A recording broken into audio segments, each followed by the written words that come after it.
India has the second largest Muslim population in the world.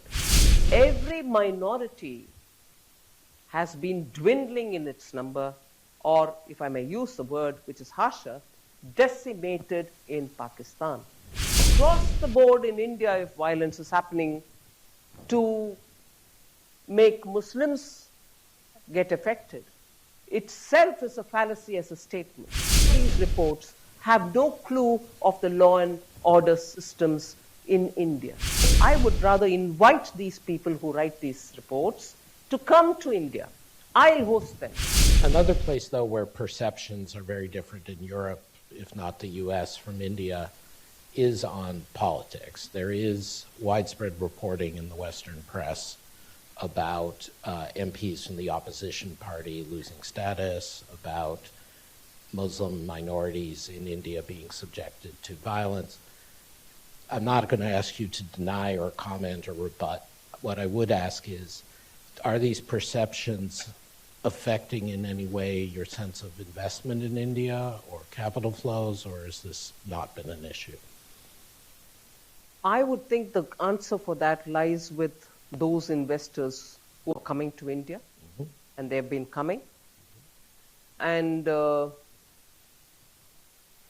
as somebody who's interested in receiving investments, I would only say, come have a look at what's happening in India, rather than listen to perceptions being built by people who have not even visited on the ground and who produce reports. Again, you know, emerging markets do carry this burden of, you're the emerging market, you have every business to ask us for help, or every business to speak about every issue on which you need to play a constructive role, but yet the prescriptions are ours. I would want to ask if that's not to say, or not to even imply that I accept the perception that you're referring to. India has the second largest Muslim population in the world.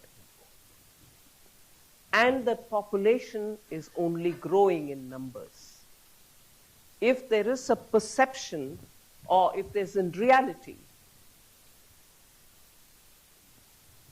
their lives are difficult or made difficult with the support of the state, which is what is implied in most of these write-ups, I would ask, will this happen in India, in the sense, will the Muslim population be growing than what it was in 1947? As opposed to, let us say, I take the name of the country and therefore the contrast can be sharper, as opposed to Pakistan, which was formed at the same time. India was divided into two, Pakistan. Pakistan declared itself an Islamic country, but however is said, minorities will be protected. Every minority has been dwindling in its number, or if I may use the word which is harsher, decimated in Pakistan. Even some of the Muslim sects have also been decimated.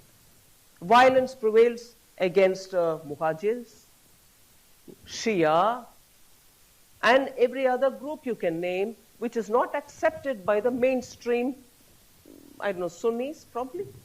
Whereas in India, you would find every strand of Muslim doing their business, their children getting educated, fellowships are being given by the government, and I would want to see where exactly is that one state where.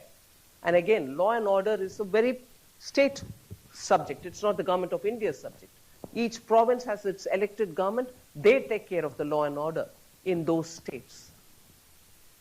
So across the board in India, if violence is happening to make Muslims get affected, itself is a fallacy as a statement. It cannot be so. Each province and its police are different. They are run by the elected governments in those provinces. So that itself tells you how these reports have no clue of the law and order systems in India. To say it's all the blame of government of India, I would want to say, then tell me, between 2014 and today, Has the population dwindled? Has the deaths been disproportionately high in any one particular community? So I would rather invite these people who write these reports to come to India. I'll host them. I'll host them. Let them come and let them travel alone India and prove their point.